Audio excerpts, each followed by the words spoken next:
দেশনাম প্রতীকে স্বাগত জানাচ্ছি আমি ফখরুল ইসলাম। ১৩৯টি উপজেলায় বিচ্ছিন্ন ঘটনার মধ্য দিয়ে শেষ হলো প্রথম দফার নির্বাচন। ২৮ জন প্রার্থী বিনা প্রতিদ্বন্দ্বিতা নির্বাচিত। ভোটের হার ৩০ থেকে ৪০% বলে জানিয়েছে নির্বাচন কমিশন। নির্বাচনকে সন্তোষজনক বললেন আওয়ামী লীগ সাধারণ সম্পাদক ওবায়দুল কাদের। আমরা এসব বিষয় নিয়ে কথা বলবো। আজকের আমরা শিরোনাম ঠিক করেছি কেমন হলো প্রথম ধাপের উপজেলা নির্বাচন। এই প্রসঙ্গে আমাদের সঙ্গে ৩ জন অতিথি স্টুডিওতে আছেন। শুরুতেই তাদেরকে পরিচয় করে দিতে চাই। আমাদের সঙ্গে আছেন আমিনুল ইসলাম আমিন, ত্রাণ ও সমাজ কল্যাণ সম্পাদক, বাংলাদেশ আওয়ামী লীগ, এবং আছেন ডক্টর হাফিজুর রহমান কার্জন, অধ্যাপক, ঢাকা বিশ্ববিদ্যালয় ও পরিচালক, সেন্টার ফর জেনোসাইড স্টাডিজ, এবং আমাদের সঙ্গে আছেন নীলুফার চৌধুরী মনি, স্বনির্ভর বিষয়ক সম্পাদক, বিএনপি। তিনজনকে স্বাগত জানাচ্ছি। প্রিয় দর্শক, আমরা সরাসরি আলোচনায় ফিরতে চাই। শুরুতে আমরা doctor Hafizur Rahman Curzon sir, আপনাকে দিয়ে শুরু করতে চাই। অনেক আলোচনার মধ্য দিয়ে আসলে প্রভাব বিস্তার নিয়ে নানান শঙ্কা এবং মধ্য দিয়ে এই নির্বাচন, অর্থাৎ ৬ষ্ঠ উপজেলা নির্বাচন, এটি প্রথম ধাপ অনুষ্ঠিত হয়ে গেল। ভোট গ্রহণ শেষ, এখন আসলে ফলাফলের জন্য অপেক্ষা করছি। ইতিমধ্যে আমরা দেখলাম যে ২৮ জন প্রার্থী বিনা প্রতিদ্বন্দ্বিতা নির্বাচিত হয়েছেন। কেমন হলো আসলে আপনার দৃষ্টিতে, এবং আপনার মতামত দিয়ে শুরু করতে চাই। না, আমরা আসলে আমাদের এখানে নির্বাচন মানে তো একটা উৎসব, এবং স্থানীয় সরকার যে নির্বাচনটা হয় সেখানে আমরা দেখি যে যখন নির্বাচনটা হয় একটা উৎসব মুখর পরিবেশ বিরাজ করে। যে সমস্ত প্রার্থী থাকে তাদের নানা রকম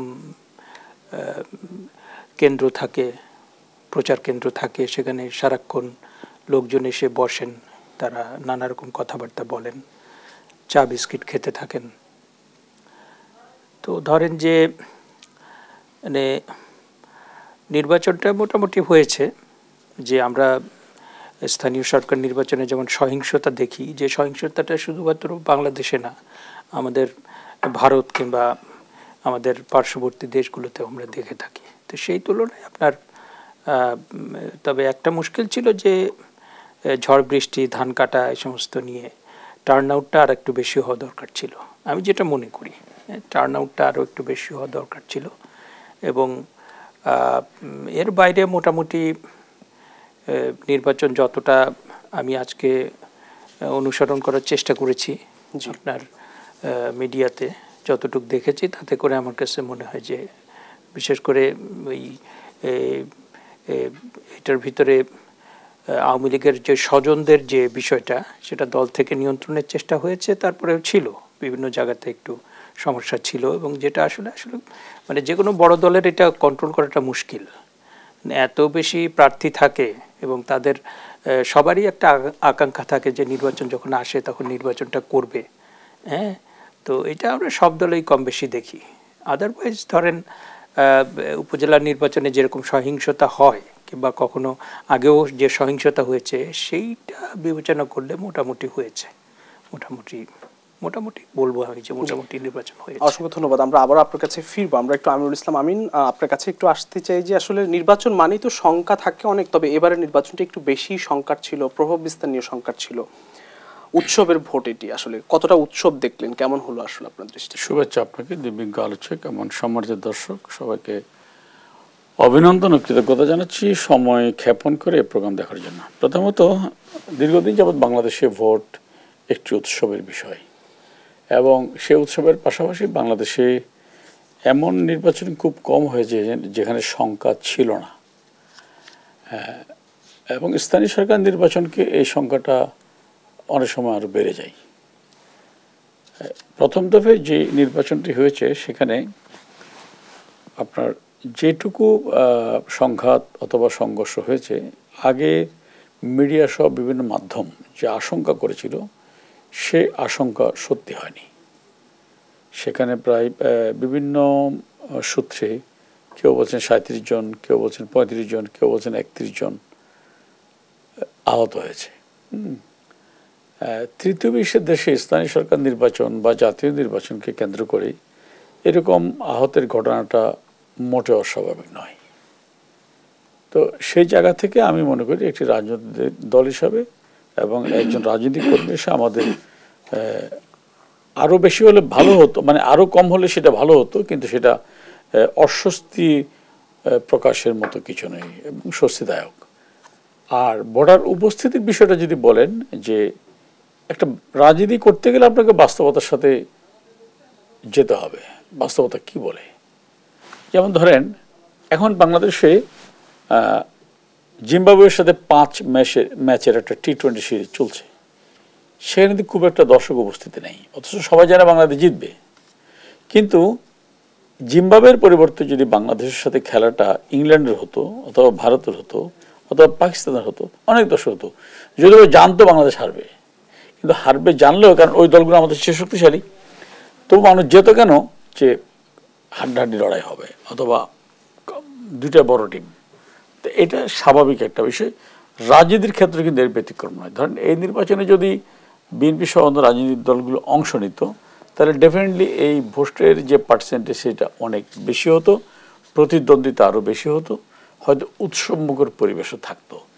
এবং মানুষ যেমন, যেটা বলছিলাম খেলার উদাহরণটা আমি এই জন্য দিলাম, মানুষ যখন দেখে যে আমার মানে খেলাটা এনজয় হবে না অথবা একপেশে হবে, তখন অনেকেই নিজ দলের খেলা যেমন দেখতে চায় না, ভোট দিতেও যেতে চায় না যে জিতবে। তা আমি এই জায়গাটাই বিএনপির রাজনীতিটা আমার মাথায় ঢোকে না। সেটা হচ্ছে কি, আমি রাজনীতি করব কিন্তু আমি নির্বাচন করব না। আপনার কাছে কি মনে হয় যে বলেন বিএনপি থাকলে ভোট বাড়তো, আর একটু উৎসব মুখর? ডেফিনেটলি দেখুন, ভোটের প্রতি মানুষের ঠেকাতে পেরেছে না, ভোট তো ঠেকাতে পারেনি। ঠেকাবে কি ওরা? বিএনপির কর্মীদের ঠেকাতে পারেনি। আপনি ভোটের প্রতি মানুষের বেকুরতা দেখেন। যে স্থানীয় সরকার নির্বাচনে বিএনপি বিভিন্ন মিডিয়াতে যে নিউজ এসছে, তারা 140 জনের বেশি নেতাকর্মীকে বহিষ্কার করেছে। কেন? প্রথম ধাপে মানে 79 জন। 79 জন, হ্যাঁ, এ পর্যন্ত। তাহলে কেন বহিষ্কার করেছে? ওরা দলের সিদ্ধান্ত মানেনি। কেন মানেনি? ওরা নির্বাচন করতে চায়। কারণ একজন ব্যক্তি যখন রাজনীতি করে, সে মনে করে যে নির্বাচনটা কিন্তু দল গোছানোর, নিজের ব্যক্তি ইমেজ তৈরি করার, সাংগঠনিক শক্তি বৃদ্ধি করার বড় একটা মাধ্যম, মানুষের কাছে পৌঁছার একটা বড় মাধ্যম। তো যখন কোনো দল সেটাকে সংকুচিত করে ফেলে, তার দলের কর্মীদের সাথে যেমন সেটা ঠিক আচরণ করা হয় না, একইভাবে জনগণের সাথেও সঠিক আচরণ করা হয় না। কারণ তখন জনগণকে তার চয়েস বেছে নেওয়ার ক্ষেত্রে ওই তাদের পছন্দের তালিকাটা সীমিত করে ফেলা হয়, যেটা রাজনীতির জন্য ভালো কিছু। আমি অসংখ্য ধন্যবাদ। আমি আসবো আপনার কাছে। আমার হাতে বিরতি নিতে হবে, তবে তার আগে আমি একটু যেতে চাই নীলুফার চৌধুরী মনি আপনার কাছে। বিএনপির কর্মীদের ঠেকাতে পারেনি, যেটি বলেন আমিরুল ইসলাম আমিন। একই সঙ্গে আপনার কাছে প্রশ্ন হচ্ছে, 30 থেকে 40% ভোট পড়েছে, নির্বাচন কমিশন এমনটি আমাদেরকে জানিয়েছে, এবং বিচ্ছিন্ন বিক্ষিপ্ত কিছু ঘটনা ছিল। কেমন হয়েছে আপনার দৃষ্টিতে বিএনপি বিহীন নির্বাচন? আপনি কি মন্তব্য? ধন্যবাদ আপনাকে। যারা শুনছেন আমার শুভেচ্ছা অভিনন্দন, আমার বিজ্ঞ দুই আলোচককে শুভেচ্ছা। দেখেন, আমি একা কথা বললে খারাপ দেখা যায়, যে দুইজন একরকম কথা বললেন, আমি আরেক রকম কথা বলবো। আমি বরং কিছু পত্রিকার রিপোর্ট দিয়েই কথা শুরু করি। যুগান্তর লিখেছে দেখা মিলছে না ভোটারের। যুগান্তর আরও লিখেছে ঘন্টা পেরিয়ে গেলেও পড়েনি একটি ভোট। সমকাল লিখেছে ফরিদপুর উপজেলা কেন্দ্র ফাঁকা, 1 ঘন্টায় ভোট পড়েছে 40, যেটা খুদ প্রধানমন্ত্রীর এলাকা, সেখানে তো আর যাই হোক কিছু ভোট বেশি পড়ার কথা। সমকাল লিখেছে যে আপনার সব ঠিক আছে, শুধু ভোটারই নাই। তো আপনার নবীনগর উপজেলার দাঁতমণ্ডল সরকারি প্রাথমিক বিদ্যালয়ে 1 ঘন্টায় 1 ভোট। কুমিল্লার মন্ত্রীর এলাকায় মনোহরগঞ্জ উপজেলায় বিপুল শাহ আহমদুল্লাহ উচ্চ বিদ্যালয়ে 10টা পর্যন্ত ছিলই না কোনো ভোটার। আপনার ভোটারকে বাইরে সাংবাদিক জিজ্ঞেস করেছে, আপনি তো বাইরে দাঁড়িয়ে আছেন, তা আপনি ভিতরে ভোট দিতে যান না কেন? বলে আমি যদি ভিতরে ভোট দিতে যাই তাহলে তো এখানে একদম খালি দেখা যাবে, আমরা একটু গ্যাদারিংয়ের জন্য এখানে দাঁড়িয়ে আছি। এই হচ্ছে ভোটের পরিবেশ। সেইখানে আপনার সিইসি বলেছে যে বৃষ্টি এবং ধান ওঠানোর জন্য ভোটার কম হয়েছে। তো আমার কথা হলো যে পার্শ্ববর্তী দেশেও কিন্তু ভোট চলছে, এবং আমাদের চেয়ে গরম ওইখানে বেশি। ধান কাটা একই মৌসুম, তাদের আমাদের মৌসুমের কোনো পার্থক্য নাই, আবহাওয়ার কোনো পার্থক্য নাই, বরং আমাদের চেয়ে গরম বেশি। তো সেইখানে কিন্তু ভোট চলছে। তো সেইখানে যদি ভোট দিতে পারে, তাহলে এখানে কেন ভোট দিতে পারবে না? তারপরে তো 30 থেকে 40% ভোট পড়েছে। এটা তো সিইসি বলেছে। আপনি জানেন এই দেশে যা সিইসি বলে তা কেউ বিশ্বাস করে না। আমি আপনাকে মাঠ পর্যায়ের হিসাবটা দিলাম, এটা একটা সিম্বলিক দিলাম, সারা বাংলাদেশের অবস্থা এই। যদি এটাই হয় তাহলে আপনাদের টেলিভিশনগুলো মিথ্যে, সিইসির কথা যদি সত্যি হয়। টেলিভিশন প্রেস মিডিয়া যা লিখছে সারাদিন দেখাচ্ছে সেটা মিথ্যে। আর যদি আপনারা সত্য হন তাহলে সিইসি মিথ্যে। তো এই যে জনগণকে নিয়ে, আর যাই হোক বেশিক্ষণ কিন্তু এখানে ফাঁকিবাজি করা যায় না, এটা ফাঁকিবাজি করা যায় না। এই যে বলছেন বিএনপি কি বলেছে, বিএনপি বলেছে লিফলেটে যে আপনারা ভোট দিবেন না, এটা সরকারি। আমি বলি বিএনপি বলেছে ভোট দিতে যাবেন না, এটা জনগণতন্ত্র নাই এই দেশে, এই দেশের কোনো ভোট নাই এই দেশে। আমার ভোটটা আমি যাকে খুশি তাকে দিতে পারি না। সো জনগণ ভোট দিতে যায় না। আপনিই বলবেন কার কথা শুনেছে, সরকারের লোক কি বলেছে, স্থানীয় সরকার নির্বাচনের নিয়ম কি। আপনার জাতীয় নির্বাচনকে আপনি বলতে পারেন এটা জাতীয় নির্বাচন, জনগণ ভোট দিল কি দিল না সেটা না। স্থানীয় সরকার তো এ গ্রাম ওই গ্রাম, ও পাড়া এই ভোট, আত্মীয় স্বজনরা ভোট দিতে যায়, জনগণ ভোট দিতে যায়, সবাই সবার উৎসব মুখর পরিবেশে ভোট দিতে যায়। আপনি উৎসব তো দূরের কথা, ওইখানে মশামাছিই পড়ে না, আপনি বিড়াল কুকুর ঘুমাচ্ছে মাঠগুলাতে দেখা যাচ্ছে। তো সেইখানে আপনার ভোটের মানুষ নাই, আপনি কিভাবে বললেন ভোট খুব সুন্দর হয়েছে, সুষ্ঠু হয়েছে। আপনি সিইসি বললে সিইসির চাকরি বাঁচানোর জন্য সিইসির বলতেই হয়, তাহলে আপনার টেলিভিশনগুলো সারাদিন দেখালো কেন? ভোটার কোথায় আমরা দেখলাম? কোন সেন্টারে আপনি দেখেছেন যে একটা সেন্টারে উপচে পড়া ভিড় ছিল? কোথায় আপনি দেখেছেন 10টা 11টা পর্যন্ত আপনার কুষ্টিয়া সদরে ভোট কেন্দ্র ফাঁকা, ভোটার উপস্থিতি একেবারেই কম। সরকারি কলেজ কেন্দ্রের প্রিজাইডিং অফিসার জানান এই কেন্দ্রে মোট ভোটার 2380, প্রথম ঘন্টায় ভোট পড়েছে 4টি। আপনাকে এগুলা তাদেরই সাক্ষাৎকারগুলো আমি বলতেছি, এবং এগুলা পত্রিকা থেকে নেওয়া কথাগুলো। এগুলো তো ওই সময়ের রিপোর্ট আর কি। 4 ঘন্টার মধ্যে যদি 4টা ভোট পড়ে তাহলে সময় কি আপনার পরে লাস্ট 1 ঘন্টায় কি আপনার 1000 ভোট 2000 ভোট দিতে পারবে? চাইলেই কি দিতে পারবে? এটা কি দেওয়া সম্ভব? তাহলে আপনি কিভাবে 25% ভোট দেখাইলেন? আপনার 10টা 11টা 12টা পর্যন্ত ম্যাক্সিমাম, বাংলাদেশের ম্যাক্সিমাম যতগুলাই 139টা মানে ইসের ভোটের জায়গায় আপনার যতগুলো কেন্দ্র আছে, বিএনপি সফল হয়েছে। বিএনপি সবসময়ের জন্য সফল। বিএনপি একটা সফল দল। বিএনপির সঙ্গে জনগণ থাকে বলে আপনার 7ই জানুয়ারির ভোটেও মানুষ ভোট দিতে যায় নাই। আমি তো এটা বলতে চাই না 79 জনকে বহিষ্কার করতে হয়েছে, 79 জনকে বহিষ্কার করতে, এটা নিয়ে কোনো অস্বস্তি নেই। কোনো অস্বস্তি নেই, কারণ বিএনপি একটা বিশাল বড় একটা সংগঠন। বিএনপির আর কিছুই নেই, সংগঠনটাই আছে। বিএনপি সরকারে নাই, বিএনপি বিরোধী দলেও নাই, বিএনপির যা আছে সংগঠন আছে। আপনি দেখেন এত কিছুর মধ্যে 1 মে, আজকে কয় তারিখ? 8 তারিখ। 1 মেতে আপনার বিএনপি 1 ঘন্টার নোটিসে যে মিটিং করতে পেরেছে, মিছিল করতে পেরেছে, এই রোদের মধ্যে, যখন অ্যালার্ম জারি করা, যখন স্কুল কলেজ পর্যন্ত বন্ধ গরমের মধ্যে, সেখানে গরমের মধ্যে বিএনপি কিন্তু মিছিলে হাজার হাজার লোক হয়েছে। সো বিএনপি এই 89 জন 79 জন স্থানীয় সরকারে কে কি করলো, কে কি বললো, সেটা নিয়ে বিএনপি অসংখ্য ধন্যবাদ। আমরা আসবো আপনার কাছে, নিশ্চয়ই একটি বিরতি নিতে হবে। প্রিয় দর্শক, দেশ সম্প্রতি নিচ্ছি একটি ছোট্ট বিরতি, ফিরছি একটু পর, সঙ্গেই থাকুন।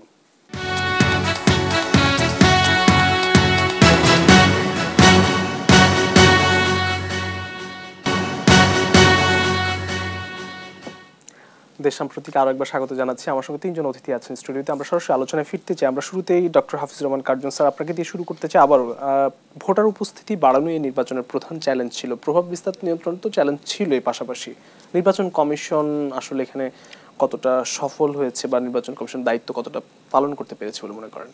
না, এটা তো আমরা মোটামুটি বুঝতেই পারি যে একটা দেশের ভেতরে একটা বড় দল যদি নির্বাচন বর্জন করে তাহলে পরে ভোটার উপস্থিতি কম হয়, এবং তখন কিন্তু সবার উৎসাহ উদ্দীপনাটাও সেভাবে থাকে না।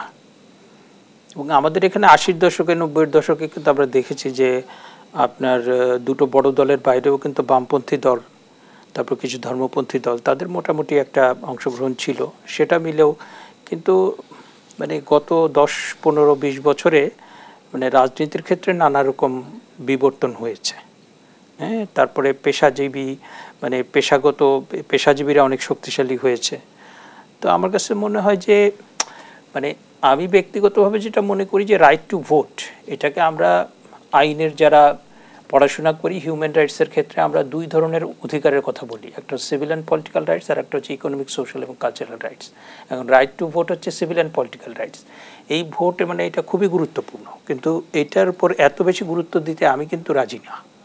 কারণ আপনার হয়েছে যে বলশেভিক রেভলিউশন 1917 সালে যখন হয়েছে, তারা কিন্তু এই ভোটিং রাইটস এইটার উপর তারা খুব বেশি গুরুত্ব দেয়নি। তারা বেশি গুরুত্ব দিয়েছে ইকোনমিক, সোশ্যাল এবং কালচারাল রাইটস, অন্ন, বস্ত্র, বাসস্থান, শিক্ষা, চিকিৎসা, এগুলোকে নিশ্চিত করা। এখন আমি ব্যক্তিগতভাবে হ্যাঁ মানে ভোটাধিকার জনগণের টার্ন আউট বিভিন্ন নির্বাচনে কমছে, সেটা অবশ্যই নির্বাচন কমিশন এবং যারা রাজনৈতিক স্টেক হোল্ডার তাদের সেটা খুঁজে বের করা উচিত এবং সেই জিনিসটাকে আইডেন্টিফাই করে অবশ্যই উচিত। আবার একই সাথে একদম ভোটাধিকার নিশ্চিত করলেই সব কিছুর সমাধান হয়ে যাবে আমি কিন্তু সেটা মনে করি না। হ্যাঁ, কারণ গত 2 দশকে আপনার অনেক বড় বড় অর্জন আছে। হ্যাঁ, এবং আমার কাছে মনে হয় যে যেটা বাংলাদেশের অনেকে আমরা চিন্তা করতে পারতাম না এরকম অনেক কিছু হয়ে গেছে। হ্যাঁ, সুতরাং আমার কাছে যেটা মনে হয় যে আপনি ভোটাধিকার সেটা কেন লোকজন এটা বিমুখ হচ্ছে, সেটা নির্বাচন কমিশন রাজনৈতিক যেটা স্টেক হোল্ডার সবাই মিলে সেটা অনুসন্ধান করে আপনার সেটাকে অ্যাড্রেস করাটা খুবই দরকার। আবার একই সাথে ভোটাধিকার হলেই সব কিছু হয়ে যাবে সেটা কিন্তু আমি মনে করি না। জি হ্যাঁ, কারণ আর আপনি একটা রাজনৈতিক দল যদি মানে তার নানা রকম কৌশল থাকতে হয়। পাকিস্তানে দেখেন আপনি ইমরান খান, উনি কিন্তু কারাগারে বসে উনি কিন্তু নির্বাচন বর্জন করেন নাই। হ্যাঁ, আর আপনি যদি কোনো একটা জায়গাতে আপনার রাজনৈতিক কৌশল থাকে, কারণ ম্যাক্রো লেভেলে রাজনীতিটা এত বেশি জটিল এবং আমাদের এখন ভূ রাজনৈতিক ইস্যু সহ নানা কিছু এমনভাবে আমাদের রাজনীতিতে ঢুকেছে যে কোনো একটা সিঙ্গেল ফ্যাক্টর দিয়ে মানে you are not suppose to analyse the মানে political dynamics of any country, যার প্রেক্ষিতে আমরা ওই সহজ সরল কিংবা জেনারেলাইজ ফর্মে অনেক মন্তব্য আমরা করতে পারি না। হ্যাঁ, মানে আমি পারি না। হ্যাঁ, অনেক কিছু আপনার বিবেচনায় নিতে হয় যে আমার ঠিক আছে ভোটাধিকার হয়ে গেল, আমার আর কিছু হলো না। হ্যাঁ, তো আমার কাছে মনে হয় যে হ্যাঁ ভোটাধিকার সেইটার উপর অবশ্যই গুরুত্ব দিতে হবে, কিন্তু একই সাথে আপনার যে বিষয়গুলো যে আমাদের অন্ন বস্ত্র বাসস্থান শিক্ষা চিকিৎসা এবং বাংলাদেশকে একটা লক্ষ্য মানে একটা যে আমরা একটা উন্নত রাষ্ট্র চাই, আমরা একটা উন্নয়নশীল রাষ্ট্র চাই, সেরকম একটা লক্ষ্যের দিকে যাওয়াটাও কিন্তু খুব গুরুত্বপূর্ণ। জি, অসংখ্য ধন্যবাদ। আমরা আপনার কাছে আবারও ফিরবো। আমরা যেতে চাই আমিনুল ইসলাম আমিন আপনার কাছে। নীলুফার চৌধুরী মনি যে বিষয়টি বলেন যে ভোটার উপস্থিতি কম হওয়াতে বিএনপি সফল এবং সবসময় বিএনপি সফল এমনটি বলেছেন, এবং আরও একটি বিষয় বলতে চাই যে নির্বাচন নিয়ে তৃণমূলে অস্বস্তি এবং আওয়ামী লীগও ছিল, আওয়ামী লীগের মধ্যে যে প্রতিদ্বন্দ্বিতাটি হয়েছে সেই সাথে আসলে বিএনপি ভিন্ন নির্বাচন সবকিছু মিলে আসলে উৎসবে কি ভাটা পড়েছে বলে মনে করেন কিনা? দেখুন, জনাব নীলুফার মনি বিএনপি নেত্রী, উনি যদি তার একজন বিএনপি নেত্রী হিসাবে এই অর্জন নিয়ে সন্তুষ্ট থাকে তাহলে আমার বলার কিছু নেই। বাট উনি যেটি বলেছেন যে কোথাও আপনারা উপচে পড়া ভিড় দেখেছেন কিনা, সেই জায়গায় আমার প্রশ্ন হচ্ছে কি, আমি কি একবারও বলেছি উপচে পড়া ভিড়? আমি তো বলিনি। কারণ আমি আগেই বলেছি, আমি যদি রাজনীতি করি মানুষের মানে মনোভাব, মানুষের বাস্তবতা বুঝে রাজনীতিটা করতে হবে। আমি যদি মানুষকে ধারণ করার ক্ষমতা না রাখি আমি রাজনীতিতে টিকবো না, আমি যত ভালো মানুষ হই না কেন। তো সেই জায়গায় দাঁড়িয়ে আমি সত্যি সেটা বলছি, যেটা প্রফেসর কার্জন বলছিলেন যে বিএনপিতে নিঃসন্দেহে বাংলাদেশের বড় রাজনৈতিক দল, সেই দলটি যখন নির্বাচনে অংশ নেবে না অথবা নির্বাচনকে বয়কটের জন্য আহ্বান জানাবে, তখন আবার আওয়ামী লীগ সমর্থকরা যখন দেখবে যে অনায়াসে আওয়ামী লীগের প্রার্থী জিতবে, তখন তো সেখানে স্বাভাবিকভাবে ভোটার উপস্থিতি কম হবে, যেরকম খেলার মাঠে দর্শক উপস্থিতি কম হয়। এটা খুবই নর্মাল বিষয়, নর্মাল হিসাব। বাট যে বিষয়টা চমৎকার করে বলেছেন জনাব নীলুফার মনি যে 1 মে 1 ঘন্টার নোটিসে বিএনপি যে বিশাল সমাবেশ করেছে তাতে প্রমাণিত হয় তাদের জনসমর্থন। আমি অ্যাপ্রিসিয়েট করি এটাকে। কেন করি? ধরেন উনি বলছেন যে 1 ঘন্টার নোটিসে বিএনপি সমাবেশ করেছেন, আবার সে বিএনপির জনাব মির্জা ফখরুল ইসলাম আলমগীর অথবা জনাব রিজভী আহমেদ থেকে শুরু করে সবাই প্রতিদিন বলছে এই সরকার একটা ফ্যাসিস্ট সরকার, তারা মানুষের সভা সমাবেশ করতে দিচ্ছে না, মানুষের অধিকার কেড়ে নিয়েছে, কথা বলতে দিচ্ছে না, কিছু করতে দিচ্ছে না। তাহলে কিছু যদি করতে না দেয় 1 ঘন্টার নোটিসে এই সমাবেশ হলো কী করে? আবার তারা বলছেন যে বিএনপি নির্বাচনে গেলেও মানুষকে ভোট দিতে দিচ্ছে না। সে জায়গায় আমার প্রশ্ন হচ্ছে কি, ঢাকা শহরে 1 ঘন্টার নোটিসে সমাবেশ করতে যদি বাধা না দেয়, এটা সহজ কিন্তু বাধা দেওয়াটা, তাহলে সারা দেশে একযোগে যখন নির্বাচন হবে সেখানে তখন বলবে যে এটা বাধা দেওয়ার সাহস করেনি সরকার, এর জন্য দেয়নি। তাহলে সারা দেশে একসাথে বাধা দেওয়ার সাহস পেত কিনা? এই প্রত্যেকটি কথাই কিন্তু তাদের সাথে কন্ট্রাডিক্ট করে। এবং একইভাবে উনি হয়তো বলছেন যে যেমনটি বলেছে যে 30 থেকে 40% এটা নির্বাচন কমিশন বাড়িয়ে বলেছে। তা এই জায়গায় আমার বক্তব্যটা হচ্ছে কি, নির্বাচন কমিশন বাড়িয়ে বলেছে নাকি কমিয়ে বলেছে নাকি যথাযথ বলেছে, এটা যথাযথ মূল্যায়ন করবে জনগণ। বাট আমি মনে করি নির্বাচন কমিশন যদি বাড়িয়ে বলে তাহলে সেটা 30 থেকে 40 বলবো কেন, তাহলে 60 থেকে 70 তো বলতে পারে, সমস্যাটা কি? ফাইনাল কথা হচ্ছে কি, সমাবেশ মিছিল এটা কিন্তু একটি দলের জনসমর্থনের নিয়ামক নয়। এটা পরিমাপ করার একমাত্র যন্ত্র হচ্ছে নির্বাচন, ভোট। সেই ভোটে যখন জনগণ আপনার পক্ষে থাকবে তখন স্বৈরাচার বলেন, আমের আচার বলেন, সামরিক জান্তা বলেন, অথবা যেটাই বলেন, কোনো ক্ষমতা নেই টিকে থাকার। পৃথিবীর দেশে দেশে এটি বারবার প্রমাণিত হয়েছে। কিন্তু দুর্ভাগ্যের বিষয়, বিএনপি নির্বাচন বর্জনের কৌশল নিয়ে জনগণকে রাজনীতি বিমুখ করার যেই মানে অরাজনৈতিক ধারা এগোচ্ছে, এটা আখেরে তাদের জন্য কোনো ভালো নির্বাচনে অংশ নেয় না, মানে তার মানে কি তারা কি অজনপ্রিয় এমন কিছু না? আপনি দেখেন, হয়তো বিএনপি বলবে যে আমরা তত্ত্বাবধায়ক সরকারের অধীনে নির্বাচন করব। এখন আমি জানতে চাই যে বাংলাদেশে যখন 3বার তত্ত্বাবধায়ক সরকার ছিল তখন তো কোনো স্থানীয় সরকার নির্বাচন তত্ত্বাবধায়ক সরকারের অধীনে হতো না। স্থানীয় সরকার নির্বাচন হতো রাজনৈতিক সরকারের অধীনে। এখন সব নির্বাচন যদি রাজনৈতিক সরকারের অধীনে বাদ দিয়ে তত্ত্বাবধায়ক সরকারের অধীনে হয়, তাহলে বাংলাদেশে 1 মাসের জন্য আপনি কোনো রাজনৈতিক সরকার ক্ষমতা রাখতে পারবেন না। কারণ এখানে 5 বছর রাউন্ড দ্য ইয়ার ইলেকশন হয়।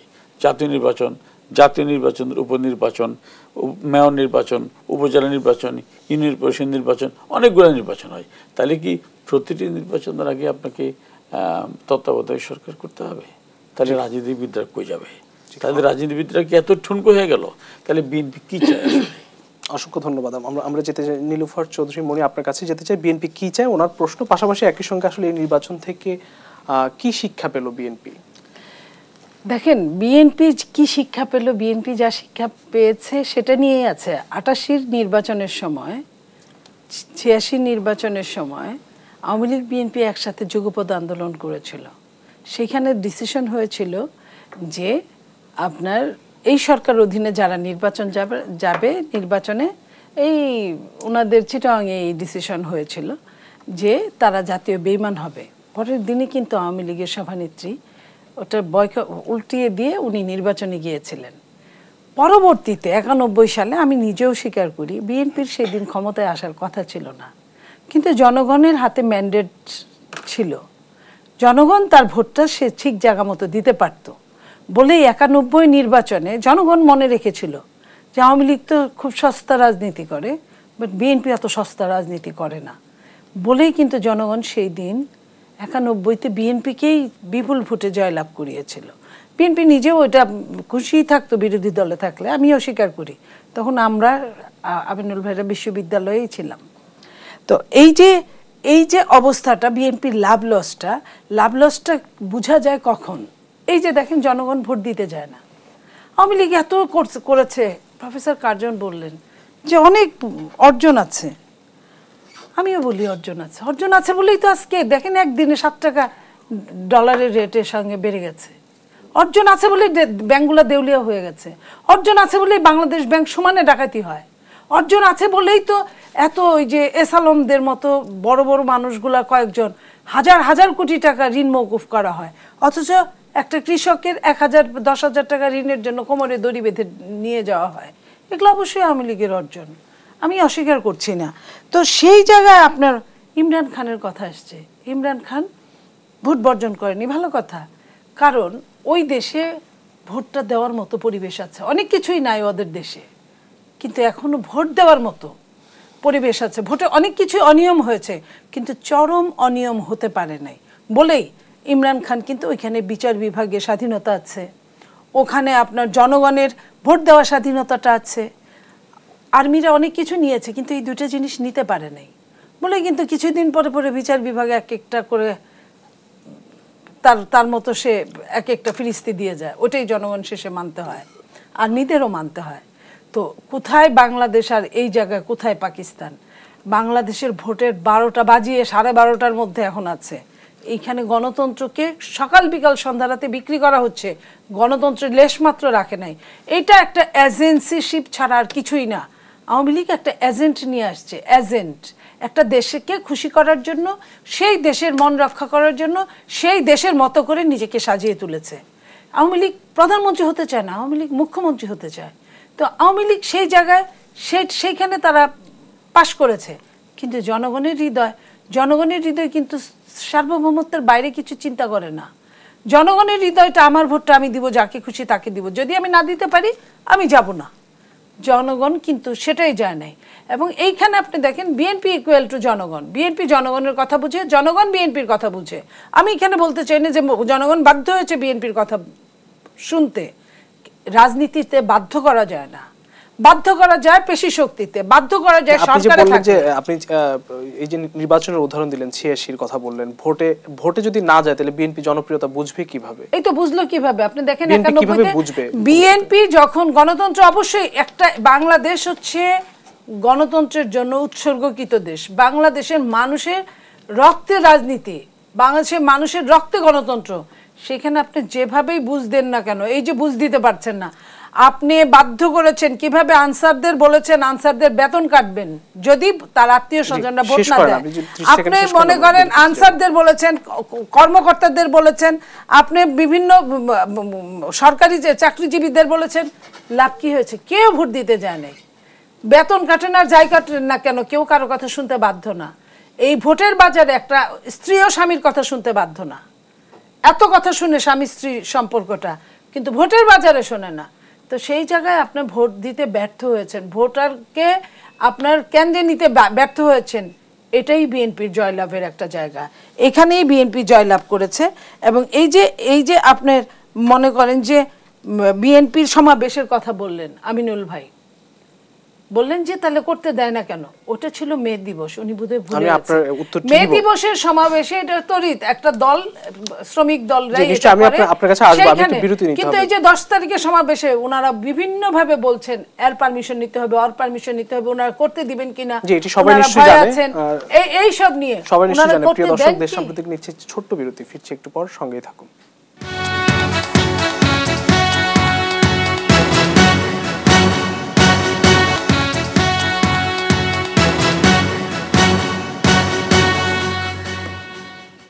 দেশ সাম্প্রতিকে আরো একবার স্বাগত জানাচ্ছি আমি ফখরুল ইসলাম, এবং আমাদের সঙ্গে 3 জন অতিথি আছেন স্টুডিওতে। একদম শেষ পর্যায়ে আমরা চলে এসেছি। আমরা শুরুতে আবারও যেতে চাই doctor Hafizur Rahman Curzon sir, আপনার কাছেই যেতে চাই। আসলে যেই সংখ্যা বা প্রভাব বিস্তারের সংখ্যা সবকিছু মিলিয়ে আসলে সবকিছু ছাপিয়ে আমরা একটি শান্তিপূর্ণ নির্বাচনই দেখলাম, মোটামুটি বলা যায় বিক্ষিপ্ত বা বিচ্ছিন্ন কিছু ঘটনা ছাড়া। এই যে বিএনপি বিহীন একটি নির্বাচন, একই সঙ্গে ভোটার উপস্থিতি কিছুটা কম, সবকিছু মিলে আসলে এগুলো আসলে রাজনীতির জন্য কতটা ক্ষতির বলে মনে করেন, এবং আপনার শেষ বক্তব্য? না, এটা তো এক কথায় বই উত্তর দেওয়া যাবে না। রাজনৈতিক যে মানে political development of a particular country, এটা অনেক কিছু নিয়ে আপনার সেটা আস্তে আস্তে অগ্রসর হয়, বিবর্তিত হয়। তো আমার কাছে যেটা মনে হয়েছে যে গত 2 দশক ধরে কিন্তু আপনার রাজনীতিটা মানে এইটা কিন্তু আমরা দেখেছি, সাবেক রাষ্ট্রপতি তিনি কিন্তু আক্ষেপ করে বলেছেন যে ব্যবসায়ীদের কাছে চলে যাচ্ছে। এবং একটা সময় আমরা বঙ্গবন্ধু শেখ মুজিবুর রহমান, তাজউদ্দিন আহমেদ, তাদের মতো যেরকম একদম নিজের সব কিছু ত্যাগ করে মানুষের জন্য, অধিকারের জন্য তারা রাজনীতি করছেন, ওই জায়গাটা কিন্তু আস্তে আস্তে ক্ষয়িষ্ণু হচ্ছে। এবং যারা আদর্শিক রাজনীতি করেন তারা কিন্তু অনেক নাজুক অবস্থা হয়ে যাচ্ছে তাদের। এবং এই রাজনীতি মানে ভূ রাজনৈতিক বিষয়টাও চলে এসছে। আবার এটার সাথে ব্যবসায়ীরা অনেক শক্তিশালী হয়েছেন। হ্যাঁ, আবার রাজনীতির ভিতরে অরাজনৈতিক নানা বিষয় চলে এসছে। হ্যাঁ, এখন আপনি দেখবেন যে কর্পোরেট পুঁজিটা এমনভাবে এসছে রাজনীতির ভিতরে, শুধু বাংলাদেশে না, অন্যান্য জায়গায়ও এসছে। হ্যাঁ, তো এই সব কিছু মিলেমিশে মানে যে সমস্যাটা হয়েছে সেটা উত্তরণের জন্যও সময় লাগবে। তো আমার কাছে মনে হয় যে এইটা একটা নতুন একটা ট্রানজিশন, যে ট্রানজিশনে বাংলাদেশে ধরেন যে একটা স্বল্পোন্নত দেশ থেকে উন্নয়নশীল রাষ্ট্রে হয়েছে, সেটা হয়েছে জাতিসংঘের 3টা যে মানদণ্ড সেটার ভিত্তিতে। সেটা আপনার এটা জাতিসংঘ নিজেই সেটা নির্ধারণ করে। আর এইটার সাথে সাথে আপনার আমাদের এইখানে যে 80-র দশক থেকে আমরা যেটা দেখেছি যে রাজনীতিটা আপনার আমলা এবং ব্যবসায়ীর হাতে যাওয়া শুরু করে তখন থেকে, 1954 সালে যদি আপনি দেখেন সংসদ নির্বাচনটা, তখন যারা মেম্বার্স অফ পার্লামেন্ট হতেন 3টা শ্রেণী আমরা দেখতাম, একটা হচ্ছে ডাক্তার, একটা হচ্ছে আইনজীবী, আর একটা হচ্ছে শিক্ষক। মানে এরা কিন্তু মানুষের জন্য মানে নিঃস্বার্থভাবে করতেন, যে ডাক্তার তিনি বিনা পয়সায় দেখতেন রাজনীতির জন্য কতটা ক্ষতি, এবং সেইটা কিন্তু 80-র দশক থেকে আমরা দেখলাম যে আমলা এবং ব্যবসায়ীদের হাতে যাওয়া শুরু করলো, এবং সেই ধারাটা কিন্তু বন্ধ হয়নি। হ্যাঁ, এখন এইটা সবকিছু মিলেমিশে রাজনীতির ভেতরেও যে আদর্শিক চর্চাটা আমরা চাই, সেই আদর্শিক চর্চাটা আপনি দেখেন, বঙ্গবন্ধুর জীবন দেখেন, তাজউদ্দিন আহমেদের জীবন দেখেন, তারপরে ওই সময় যারা রাজনীতি করতেন, ছাত্র রাজনীতি, এবং তারা কিভাবে আদর্শের জন্য রাজনীতি করেছেন। তো সবকিছু মিলেমিশে যে ভূ রাজনীতি, তারপরে কর্পোরেট পুঁজির যে অনুপ্রবেশ, সবকিছু মিলে কিন্তু রাজনীতি কঠিন হয়ে গিয়েছে। অসংখ্য ধন্যবাদ। আমরা যেতে চাই আমিনুল ইসলাম আমিন আপনার কাছে। আসলে এই যে প্রতিদ্বন্দ্বিতা কমে যাচ্ছে, প্রতিদ্বন্দ্বিতাহীন বা উৎসবগুলো হারিয়ে যাচ্ছে, এই ক্ষেত্রে রাজনৈতিক দলগুলো কতটা দায়ী বলে মনে করেন? সেক্ষেত্রে তাদেরকে এগিয়ে আসা উচিত কিনা? এটা সংক্ষেপে বলে শেষ করা যাবে না। আমি মনে আপা কিছু কথা বলেছেন যে আমাদের অর্জন নিয়ে কিছু ব্যঙ্গ করার চেষ্টা করেছেন, যে আমি এইটুকু বলি শুধু, অর্জন আছে বলেই ব্যাংকরাপসি বা অনিয়মের সাথে যারা জড়িত প্রত্যেককেই A to Z আইনের আওতায় আনা হয়েছে, সেটা বড় ধনী হোক অথবা ব্যাংকের বড় MD হোক। অর্জন আছে বলেই এত সমালোচনার পরেও অর্থনীতি শেষ হয়ে গেল, দেশ শ্রীলঙ্কা হয়ে গেল, এত ঝড়গুলোর পরেও IMF 3য় কিস্তির টাকা ছাড় করাতে রাজি হলো। অর্জন আছে বলেই আমাদের দেশে মেট্রো রেল হয়, অর্জন আছে বলেই পদ্মা সেতু হয়, অর্জন আছে বলেই $570 মাথাপিছু ইনকাম $2900 হয়, অর্জন আছে বলেই বিদ্যুৎহীন বাংলাদেশ শতভাগ বিদ্যুতায়িত হয়, অর্জন আছে বলে খাদ্য ঘাটতির বাংলাদেশ খাদ্য উদ্বৃত্ত হয়। উনি কৃষকের জন্য খুব কেঁদেছেন যে কৃষকের গলায় দড়ি দেওয়া হচ্ছে। হ্যাঁ, এটা অবশ্যই অমানবিক, এটার বিচার হওয়া দরকার। কিন্তু মনে আপা যদি মনে রাখতেন, এই কৃষকরাই টাকা দিয়ে সার কিনতে চেয়েছিল বিএনপির আমলে, এই জন্য 18 জন কৃষককে হত্যা করা হয়েছিল। পক্ষান্তরে বঙ্গবন্ধু কন্যা কৃষকদেরকে 10 টাকায় ব্যাংক অ্যাকাউন্ট শেষ করছে, 10 টাকায় ব্যাংক অ্যাকাউন্ট খোলার অনুমতি দিয়েছে। এই কৃষকদের ন্যায্য মূল্যের সার এবং বীজ বিতরণ করেছে বলেই আজকে বাংলাদেশের কৃষকদেরকে আমাদেরকে খাদ্য বিদেশ থেকে ইম্পোর্ট করতে হয় না। পাকিস্তানের কথা বলেছেন যেখানে ভোট দেওয়ার পরিবেশ ছিল। আমি শুধু মনে আপাকে জিজ্ঞেস করতে চাই, বাংলাদেশে কি এই সরকার বা নির্বাচন কমিশন বিএনপির প্রার্থিতা বাতিল করেছে, তাদের দল হিসেবে নিষিদ্ধ করেছে, তাদেরকে প্রতীক বাতিল করেছে? করেনি। কিন্তু ইমরান খানের বিরুদ্ধে তার দলকে নিষিদ্ধ করেছে, প্রার্থিতা বাতিল করেছে, তার স্বতন্ত্র প্রার্থী সমর্থক যারা নমিনেশন পেপার সাবমিট করেছে তাদের প্রার্থিতা বাতিল করেছে, তারপরে নির্বাচনে তিনি অংশ নিয়েছেন। এটা হচ্ছে পপুলারিটি। আর তাদের কোনো কিছু বাতিল না করার পরও তারা নির্বাচনে অংশ নিতে ভয় পায়, কারণ তাদের জনগণ। অসংখ্য ধন্যবাদ। আমরা রিফাত চৌধুরী মনি আপনাকে দিয়ে শেষ করতে চাই, যে রাজনীতি বলেন এবং আপনার এই যে উৎসবগুলো হারিয়ে যাচ্ছে, এই ক্ষেত্রে বিএনপি দায় নেবে কিনা? বিএনপি দাবি আদায়ও পূরণ করতে ব্যর্থ। বিএনপি তো এই অশুভন সরকারের আন্ডারে, কারণ তারা তাদের প্রধানমন্ত্রিত্ব ছাড়বে না। যে পর্যন্ত এই দেশে তত্ত্বাবধায়ক সরকার ফিরে না আসবে, সেই পর্যন্ত আপনি লিখে রাখেন 10% ভোটও সত্যিকার অর্থে কাস্ট হবে না। এটা আমি বলবো না যে বিএনপি না আসলে, আমি এটাও বলবো না, কারণ জনগণ এখন ট্রাস্টই করতে পারে না তাদেরকে ভোটটা কিভাবে দিতে যাবে, একটা ট্রাস্টের ব্যাপার আছে। আর এই যে এত উন্নয়নের কথাই বলছি আমি, ভোটটাকে যারা এই যে আজকে যখন ভোটের আগে আরেকটা লাইনটা বলি, কালবেলা লিখেছে 23/4/24, আজ থেকে আরো 8-10 দিন আগে, 15 দিন আগে, যে রিজার্ভ $14 বিলিয়ন আছে। আমাদের প্রত্যেক মাসে আমদানিতে লাগে $5.5 বিলিয়ন। থাকতে হয় একটি দেশে 3 মাসের আমদানি ব্যয় মেটানোর মতো, মানে মিনিমাম $16.5 আপনার বিলিয়ন থাকার দরকার যেখানে। তাতে বুঝেন আমরা কতটা উন্নত। বাংলাদেশকে তারা বিক্রি করে শেষ করেছে একটা জায়গায়। তারা ভোট বিক্রি করেছে, তারা পুলিশ বিক্রি করেছে, তারা জুডিশিয়ারি বিক্রি করেছে, তারা এডুকেশন সিস্টেম বিক্রি করেছে, সব মিলে আজকে এমন একটা জায়গায় দাঁড়িয়ে আছে যে মানুষ এখন ঘেন্নায় ভোট থেকে মুখ সরিয়ে নিয়েছে। আমি আবারও বলছি, ঘেন্নায় মানুষ মুখ সরিয়ে নিয়েছে। নট অনলি কিনছে, আমরা কিনবো কোথেকে? আমরা কিনবো তো আমাদের, আপনারা সেটা আপনারাই বলবেন। আমার কথা হলো যে এই যে এখন আপনার যে ভোটটা, সেই ভোটের জায়গায় তারা কখনোই কোনোদিন, তারা কি 10% আওয়ামী লীগ করে না? তাহলে 10% ভোট কেন পড়ে না? 10% তার মানে আওয়ামী লীগ যারা করে বনেদি তারাও ভোট দিতে যায় না, তারাও ভোটকে ঘৃণা করে। অসংখ্য ধন্যবাদ। যে ভোট দিলেও যায়, না দিলেও তাই। অসংখ্য ধন্যবাদ নীলুফার চৌধুরী মনি, ডক্টর হাফিজুর রহমান কার্জন, আমিনুল ইসলাম আমিন, তিনজনকে আবারও ধন্যবাদ জানাচ্ছি। প্রিয় দর্শক, দেশ সাম্প্রতিক আজ এখানে শেষ করতে হবে। আগামীকাল এক সময় অন্য কোনো অতিথি দিনে আবারও দেখা হবে। সে পর্যন্ত সবাই ভালো থাকবেন, সুস্থ থাকবেন। শুভরাত্রি।